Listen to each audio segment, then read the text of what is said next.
राज आयो रे, इसके साथ जब पावर कॉर्ड्स आ रहा है उसके साथ रॉक टिक टिक टिक टिक, ये डमी स्ट्रक्चर बना था। धमक धमक चमक बिजुरी, ये जो है मींड गमक, ये जो हमारे संगीत का कॉर्नर स्टोन्स है। मैं एकदम लेमैन टर्म से बताता हूँ। सा रे गा मा पा धा, ये सा और रे के बीच में ये फ्रेट उस सितार में नहीं है।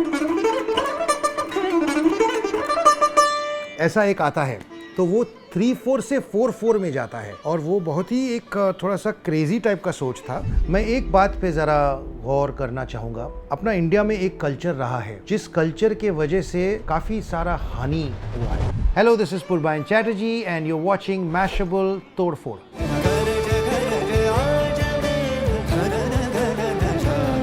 What I would like to start off by saying that जब से मेरा कॉन्शियसनेस है तब से ये साज मेरे हाथ में है। सबसे बड़ी बात तो ये है कि ये जो साज है सितार, मैं उठा के दिखाता हूँ थोड़ा सा। ये पर्टिकुलर साज तो थोड़ा मॉडिफाइड है, इसका जो नेक है वगैरह इस पे मैं बाद में आता हूँ, but just the instrument sitar ये पूरी भारतवर्ष की कहानी बताती है। क्योंकि हमारा जो कल्चर है, if you look at Mohenjodaro and Harappa and Aryan culture and the Vedas, वहाँ से वीणा नाम का जो साज है, which is the mother instrument of this साज, का जब कोलिशन हुआ with the setar and with Amir Khusro साहब एंड द पर्शियन इन्फ्लुएंस, वो पूरी जो कहानी है is encapsulated in this beautiful instrument. So this is an instrument still in development. आप देखिए ये वाला जो साज है, इसका जो ट्रेडिशनल फॉर्म है एकदम कछुआ लाव का बनता था पहले। कछुआ लाव क्या होता है ये पता है ना, ये इज अ पंपकिन। इसको ट्रीट करके इसके ऊपर वार्निश लगा के, इट्स अ वुडन नेक। तो कछुआ लाव यानी वो एकदम फ्लैट होता था। उसके बाद they found a kind of pumpkin which is a good sound box. It's resonant. Why use a pumpkin? Because it's resonant. हाँ, तो उसके ऊपर ये ब्रिज है। ये ब्रिज पहले हॉर्न का बनता था, अभी हॉर्न इज बैंड। अभी अपना कभी डियर हॉर्न, बाइसन हॉर्न, वो बैंड है। तो अभी ये रेजिन का बनता है। और धीरे धीरे पहले का जो सितार्स होते थे उसमें सिर्फ मेन स्ट्रिंग्स, ये सिंपैथेटिक्स नहीं होते थे। इसमें काफ़ी योगदान पंडित रविशंकर जी का, उस्ताद विलायत खां साहब का, पंडित निखिल बैनर्जी का, उस्ताद इमरत खां साहब, उस्ताद हलीम जाफ़र खां साहब, इन सभी का योगदान रहा है एक पूरा जनरेशन। उसके वजह से ये अभी ये रूप में आया है।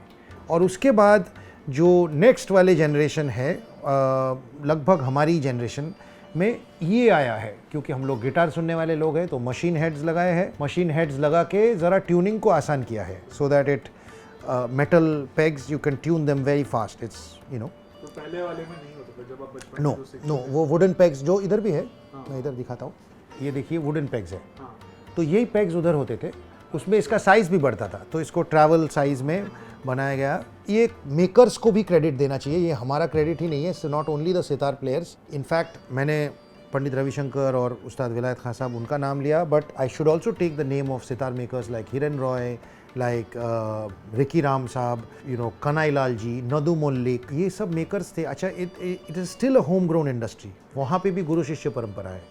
जो मेकर है वो भी अपने नेक्स्ट जनरेशन को सिखा के जाते हैं। सो ऐसा ही इसका प्रोपगेशन हो रहा है कर के अभी आया है इधर तक। ये इलेक्ट्रिक सितार बहुत साल से बन रहा है वेस्ट में, और इलेक्ट्रिक सितार बनते actually if I give credit where it's due, India में जो हमारे जनरेशन के बहुत बढ़िया कलाकार है नीलाद्री कुमार, उन्होंने एक रेड कलर का सितार जिसका नाम दिया उन्होंने जितार, और उसमें उन्होंने इलेक्ट्रीफाई किया। तो मैं we are about the same age, but he is a little older. तो मेरा फेज तब वो चल रहा था कि आई वॉज रेजिस्टिव। मेरे को था कि मैं तो क्लासिकल म्यूजिशियन ही बनूंगा। मैं तो उसके बाद मुझे अच्छा लगा नॉट ओनली इलेक्ट्रिक सितार का sound but also western harmony. I wanted to express myself in other ways. तो मैं सोचने लगा, तो मैंने एक बनाया था दो करके instrument.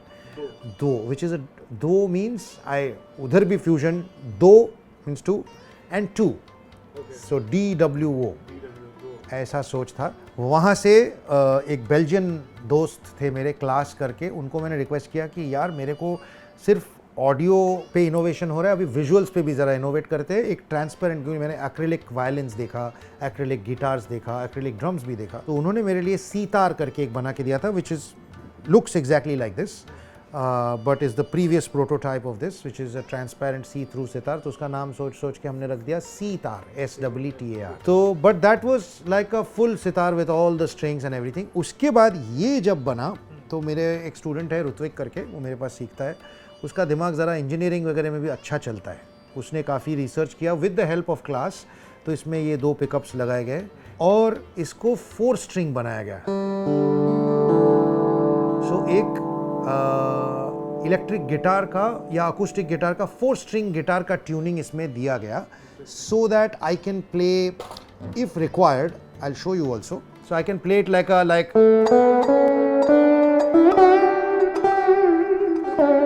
with all the means. These glides are called means. ये गिटार पे इतना ग्लाइड नहीं होता है. This is the soul of Indian music, which is means, which is chromatic.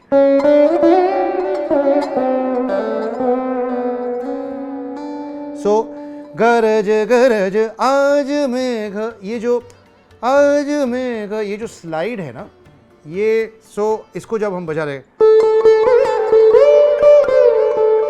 ये इंडियननेस है, लेकिन इसके साथ मैंने ये साज में सोचा है ऐसा chords. So in the future when I collaborate, like this is the root note, I can hit the minor and major chords,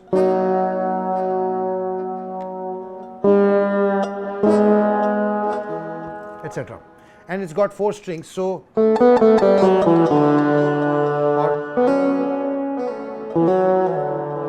I can flip. हाँ, so ये सारी चीज़ें हमने इसमें सोचा है।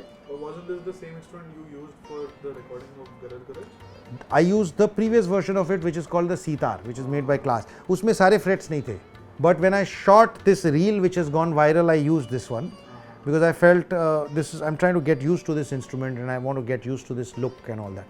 मतलब इसमें तो बजा तो सकता हूँ मैं, जैसे अभी बजाया गरज गरज, but इसमें ये क्या है?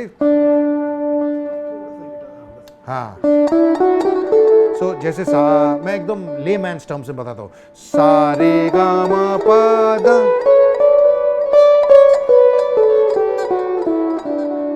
ये सा और रे के बीच में ये फ्रेट उस सितार में नहीं है। सो अब मेरे दिमाग में वायरिंग ऐसा है, अगर मैं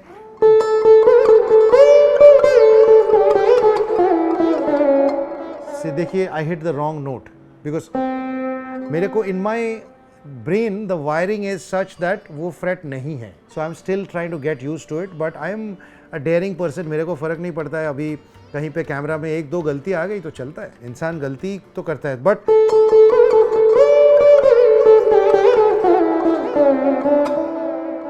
कभी कभी ठीक भी बजा लेता हूँ। It's not possible on this kind of sitar. मैं आपको बजा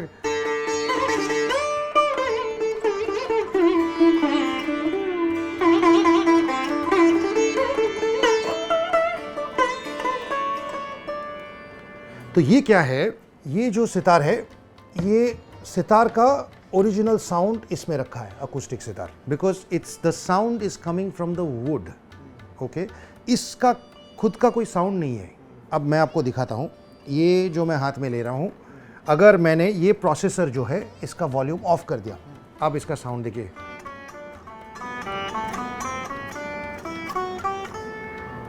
इतना ही साउंड है, इट्स अ डेड साउंड।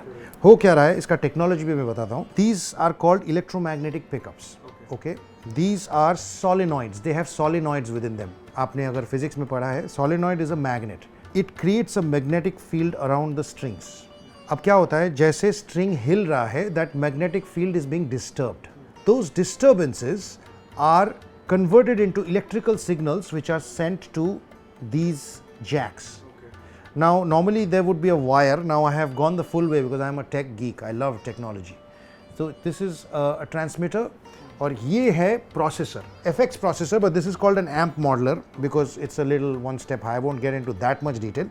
ये सिग्नल इधर से उधर जा रहा है through wireless means, that is processing the sound. अब मैं आपको दिखाता हूं।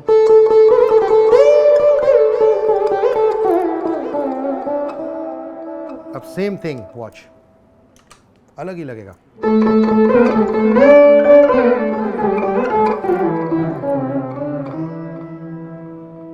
अलग टोन आया कि नहीं? तो ये पॉसिबिलिटीज है in the electric version of the instrument. मैं आपको सच बताऊं तो जब बंदिश बैंडिट्स का फर्स्ट सीजन आया था तो मेरे दिमाग में ऐसा थोड़ा आया था कि अच्छा यार, मेरे को क्यों नहीं बुलाया इसमें कुछ करने के लिए। बिकॉज एक तो Shankar ji for me is like a guru and a mentor, और मैं आज जो भी हूँ उसमें बहुत सारा कंट्रीब्यूशन उनका है। उन्होंने बहुत गाइड किया है, बहुत ऐसे ऐसे मौके दिए हैं मुझे, for which I am very grateful. तो मेरे दिमाग में ऐसा आया था, but now looking back I am very grateful that they called me for the second season, because to the credit of the director Anand Tiwari sahab, और मैंने आनंद तिवारी जी को ये बताया भी है कि उन्होंने एक सितार का सेंट्रल कैरेक्टर रखा है, और ये माही का जो कैरेक्टर है ये बहुत ही, it stands for so many different things. It stands for the dilemma that a lot of us face, a dilemma between tradition and innovation, a dilemma which is not a dilemma that is a problem, it's a dilemma which is making the art what it is. तो मैंने बजाया जो मेरे दिमाग में आया, मैंने सौमिल को पूछा कि यार इसमें कितना कीड़ा करूँ, ये these were the exact words, बोला आप जितने भी कीड़े हैं डाल दीजिए इसमें। तो हमने एक वो जैसे सोलो है which is not been picturised, which is in the audio track.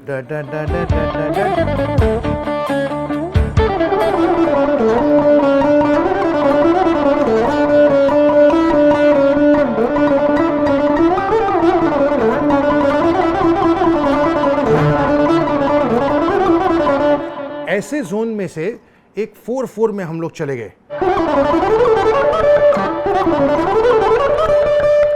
इस टाइप का एक फ्रेज लिया गया था। जब मैंने बजाया था तब मुझे लगा नहीं था कि ये रखा जाएगा, but to the credit of Saumil and to the credit of Shankar Ehsaan Loy, they have actually kept the entire the shredding, जिसको गिटार में बोलते हैं श्रेडिंग। इसका मकसद ये था कि I will shred like a guitar player. गरज गरज आज मेघ घनन घनन छाए रे। So it's a description of the monsoons, जो हम बोलते हैं Malhar raag. One of the ragas in the Malhar family of ragas is मेघ। उस पर शुद्ध निषाद का इस्तेमाल करके इसको मेघ मल्हार के रूप दिया गया है, जो मियाँ की मल्हार का शुद्ध निषाद है। मियाँ की मल्हार यानी मियाँ तानसेन की कॉम्पोजिशन। तो वहाँ से शुद्ध निषाद का इस्तेमाल करके शंकर जी ने इतना अच्छा बंदिश बनाया। मैं तो कभी कभी उनको बोलता हूँ ये तो कॉन्सर्ट्स में भी बजा सकता हूँ, क्योंकि ये बंदिश है, ये बजाया जा सकता है, प्रॉपर गाया जा सकता है, बजाया जा सकता है। आपने सिर्फ हारमोनियम तबला सारंगी लेके भी बजाया गाया। सो ऐसा था कि वो सवाल करता है पानी सारे, so then I am playing सारे मापा, मैं जवाब देता हूँ। उसके बाद एक साथ में आता है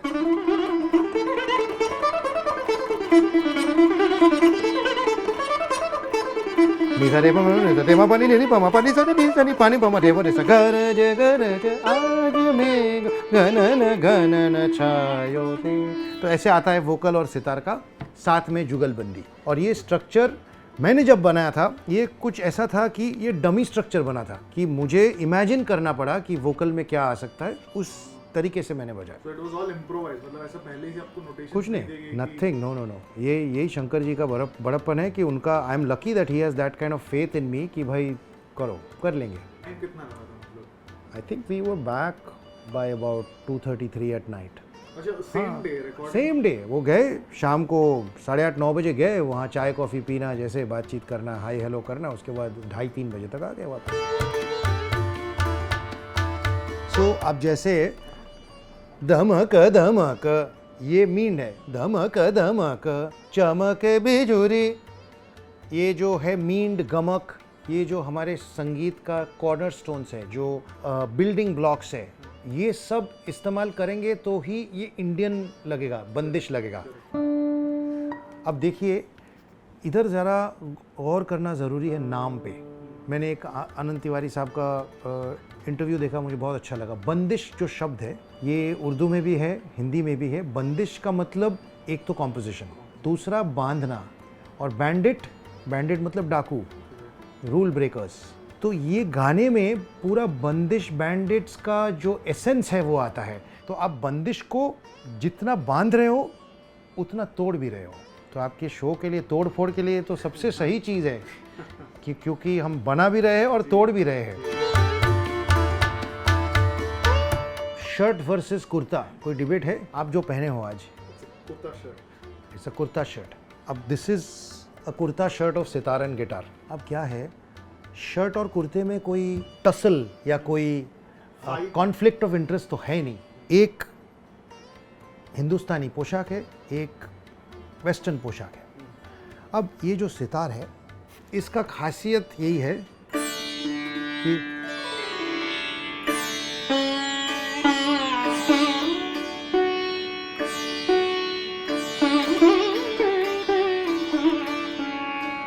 अगर हमको बताना है वैश,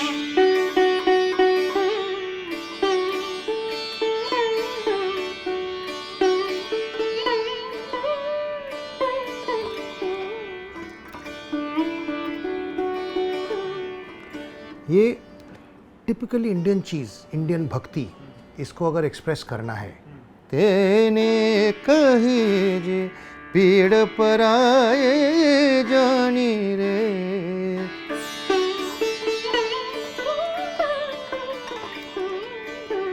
इसमें जो फ्लेक्सिबिलिटी और तो ये इंस्ट्रूमेंट वो देता है, ठीक है, इसका ये खासियत है।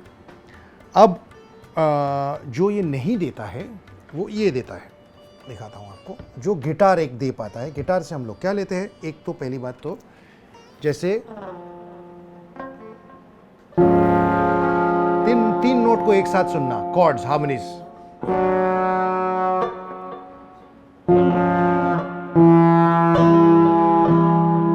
एक ये देता है। गिटार, इलेक्ट्रिक गिटार खासकर, if you have to play a genre like rock, okay, like something which requires distortion. So say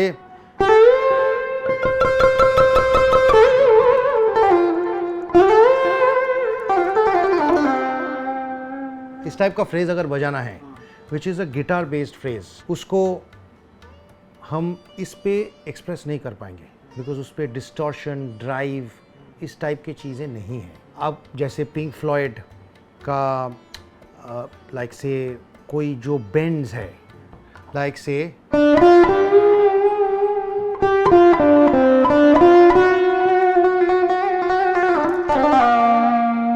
इस टाइप का कुछ एक्सप्रेस करना है, या तो बॉलीवुड का इंतहा हो गई इंतजार की, उसमें जो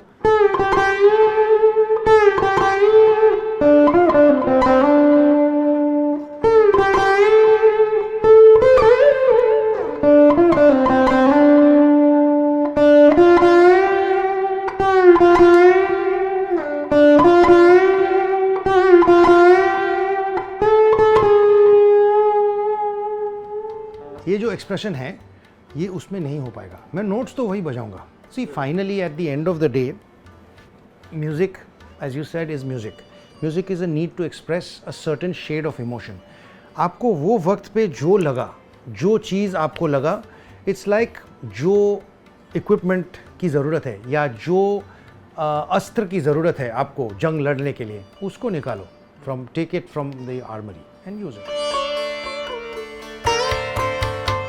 मेरा जब 2.5-3 साल का उम्र था, तभी मेरे पिताजी ने मेरे को सितार हाथ में दिया था, लेकिन तुरंत ले भी लिया क्योंकि उनका डर था कि मैं लेके सच में तोड़ फोड़ तभी करूँगा।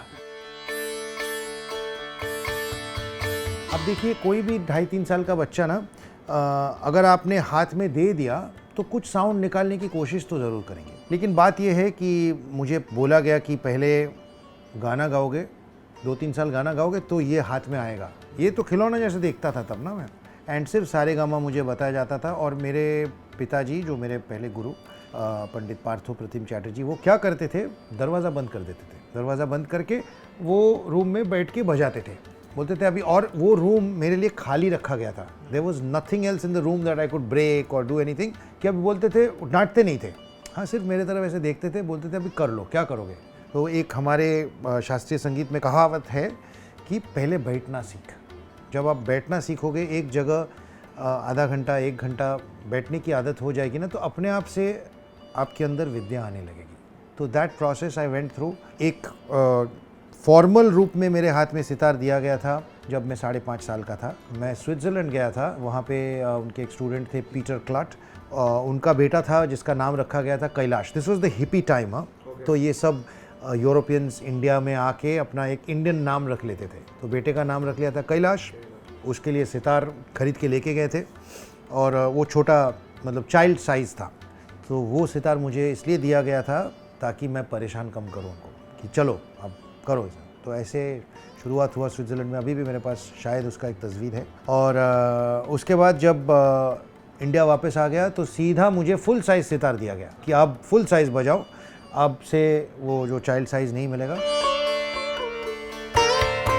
देखिए, मुझे लगता है कि this is a very promising time for our music and promising time for India as a country generally. मैं एक बात पे ज़रा गौर करना चाहूँगा कि अपना इंडिया में एक कल्चर रहा है, बराबर का रहा है, जिस कल्चर के वजह से काफ़ी सारा हानि हुआ है, काफ़ी सारा like it's been a very non productive thing about our culture, that is the culture of nepotism. अब मैं ये बताना चाहता हूँ कि जिन लोगों के पास अपना फ्यूल है ना, वो अपने एयरक्राफ्ट पे अपने तरीके से उड़ सकते हैं। जो किसी और के फ्यूल लेके उड़ रहे हैं, चाहे वो अपने माँ बाप का हो, चाहे वो अपने गॉडफादर का हो, वो क्या है, जैसे ही वो फ्यूल एक दिन सोर्स ख़त्म हो जाएगा तो आप क्रैश करोगे। ये एक कल्चर आई थिंक धीरे धीरे अभी आ जाएगा कि अपना फ्यूल आप बनाओ, और जितने लोगों के पास कैपेसिटी है अपना फ्यूल इकट्ठा करने का, उनके अंदर ये विश्वास आना चाहिए और उनको ये विश्वास दिलाना चाहिए कि आप अपने फ्यूल से उड़ो, क्योंकि आप लंबे टाइम तक उड़ते रहोगे। भला ही आप कम उड़ो, fly to a lesser height, but one day you will be able to keep flying and then fly to a bigger height than those who are flying on the fuel of others. It is very important that you fly on your own fuel, because no fuel source is forever.